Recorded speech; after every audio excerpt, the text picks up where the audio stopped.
Good morning, Dr. Kim. Your morning gazette. Mrs. Denley, would you please lay breakfast for 2 in the Belvedere study? 2? Yes. And please confine yourself and the rest of the household staff to the basement and the ground floor. As you wish, sir.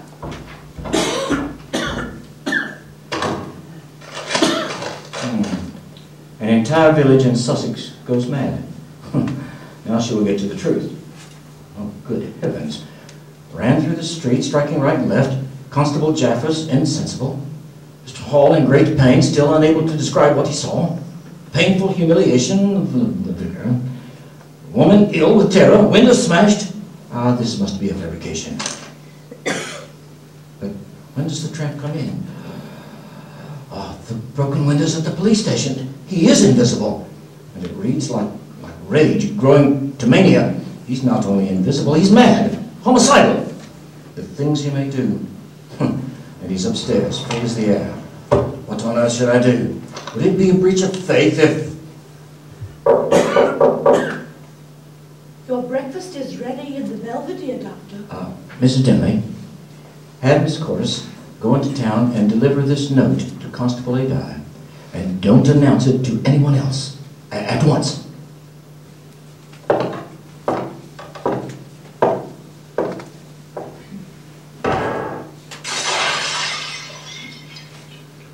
What's the matter? Oh, nothing. But confound it, the smash! Oh, it's just a fit of temper. Forgot this on.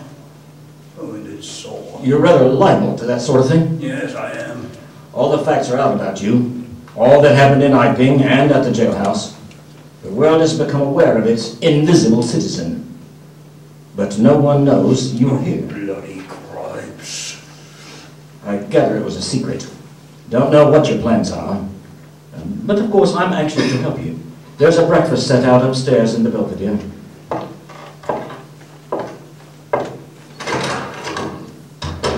Before we can do anything else, I must understand a little more about this invisibility of yours. Oh, it's simple enough. Incredible. And no doubt to you, but not to me. Yes, to me it seemed wonderful at first. But now, oh, great God. Oh, but we will do terrific things yet. I came on the stuff first at Chiselstowe. Chiselstowe? Yes, I went there after I left university. You know, I dropped medicine and took up physics. No, well, I did. Light fascinated me. Colonel Adi? Yes. Come in, Lieutenant. What is it? There's a note to you. Came by way of Dr. Kemp's housekeeper. Here. The invisible man is in my house. Come quick. Approach from the north and by way of Aberdeen Road with absolute silence. This man has possession of a damnable heightened sense of hearing. Bring as many men as you can and use caution. It looks like we're in luck, McNeil. Dr. Kemp's got the invisible man sitting pretty in his place right now. Round up Hartwell enough. As quick as you can, we're going to pay a visit on the odd fellow before he can slip out. Right away, sir. Optical density. Oh, the whole subject is a network of riddles. A network with solutions, glimmering elusively, though. And being 22 and full of enthusiasm, I said, I will devote my life to this. This is worthwhile. You know what fools we are at that age. Fools then and fools now. As though knowing could be any satisfaction to a man. But I went to work like a slave. And I had hardly worked and thought about the matter 6 months before the light of the breakthrough came. All very suddenly, blindingly, I found a general principle of pigments and refraction. A formula, a geometric expression involving 4 dimensions in regards to molecular physics. In the books that my confederate Marl has hidden, there are wonders, miracles. But this was not a method. It was an idea that might lead to a method by which it could be possible without changing any other property of matter, except, in some instances, colors, to lower the refractive index of any substance to that of air. so far as all practical purposes were concerned. Oh, well, that's very odd. But still, I don't see quite. Well, I can understand that you could possibly spoil a valuable stone, but personal invisibility is a far cry. Oh, precisely. But consider, visibility depends on the action of the visible matter in light. Either a body absorbs light, or it reflects it, or refracts it, or does all those things. If it neither reflects, nor refracts, nor absorbs light, it cannot of itself be visible. Now, you see an opaque red box, for instance, because the color absorbs some of the light and reflects the rest, all of the red part of the light, to you. If it did not absorb any particular part of the light, but reflected it all, then it would be a shining white box, silver.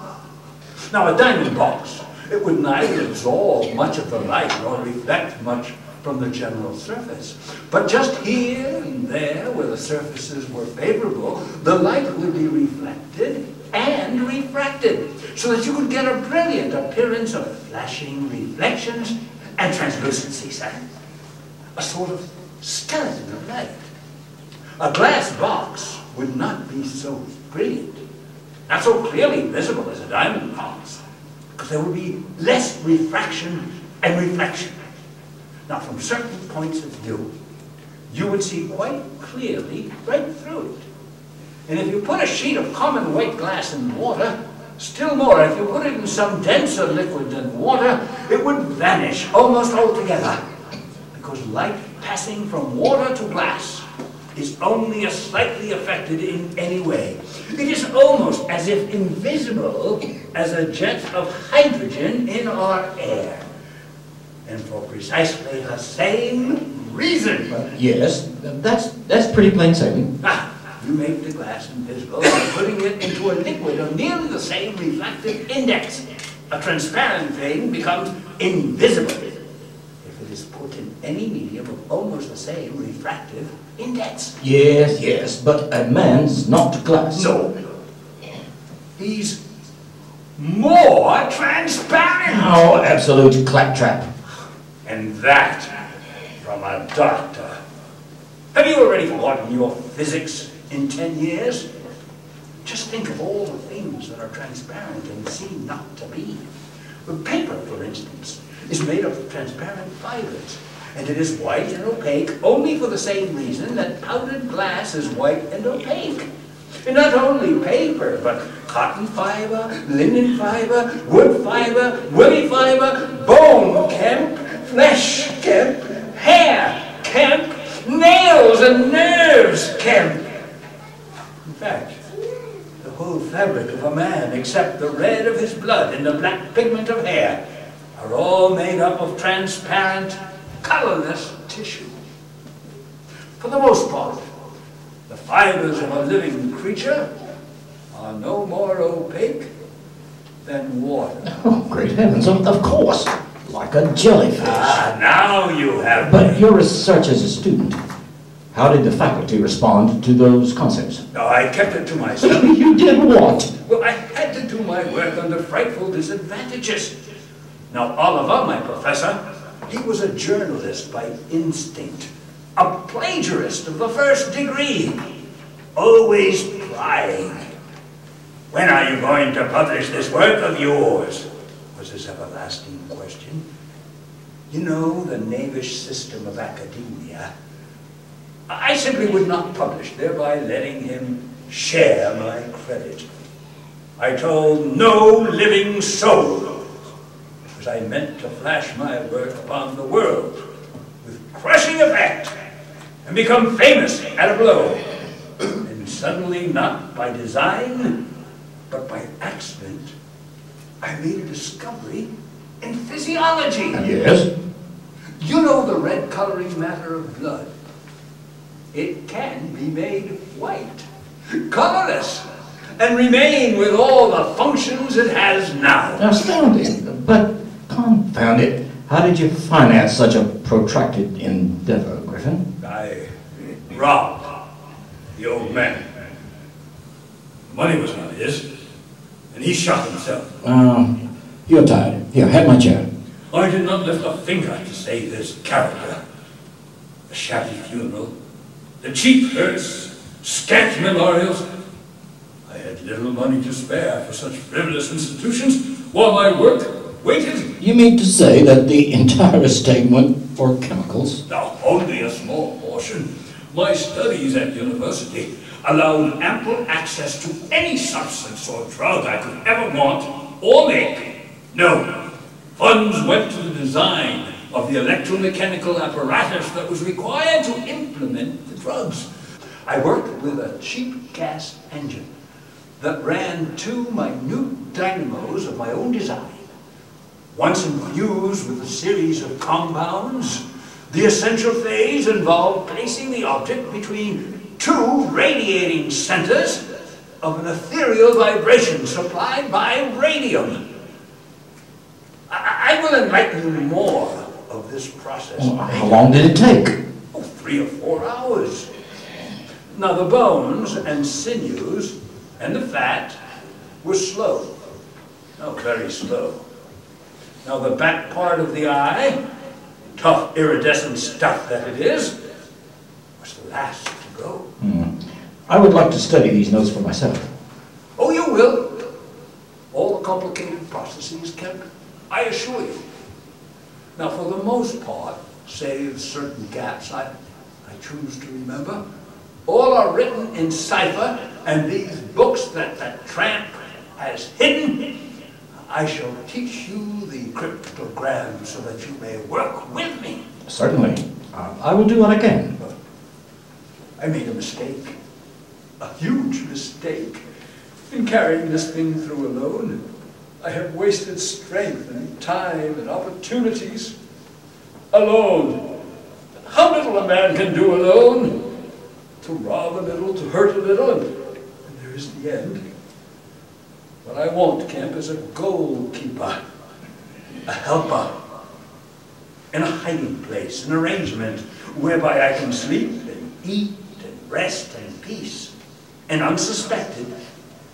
I must have a confederate. With a confederate, with food and rest, 1,000 things are possible. Look, we have to consider all of what invisibility means. All that it does not mean. It means little advantage for eavesdropping and so forth, for one makes sounds. It's of little help, perhaps, in housebreaking and so forth. Once you've caught me, you could easily imprison me. But on the other hand, oh, I am hard to catch. This invisibility, in fact, is only good in 2 cases. It's useful in getting away, and it's useful in approaching. It's particularly useful, therefore, in killing. I can walk around a man, whatever weapon he has, choose my point, strike as I like, dodge as I like, escape as I like. Curious something? No. Continue. Well, it is killing that we must do. Oh, not wanton killing, but a judicious slaying. Now, the point is this. They know that there is an invisible man, and that the invisible man must now establish a reign of terror.